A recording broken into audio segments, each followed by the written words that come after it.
What's the meaning of ballistics?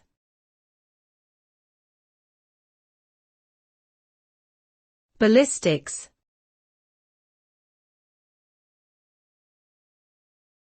Ballistics.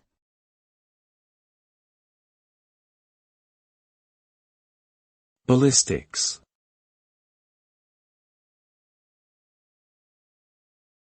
Ballistics.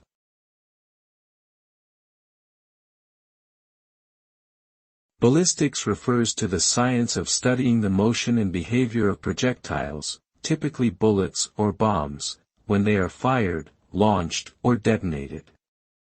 It involves analyzing the trajectory, velocity, and impact of these objects in order to better understand how they move through the air and interact with their targets.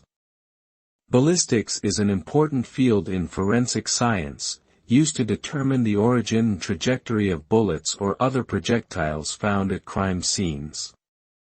It is also crucial in military and defense contexts, as it helps engineers design weapons and ammunition that are more effective and accurate in combat situations.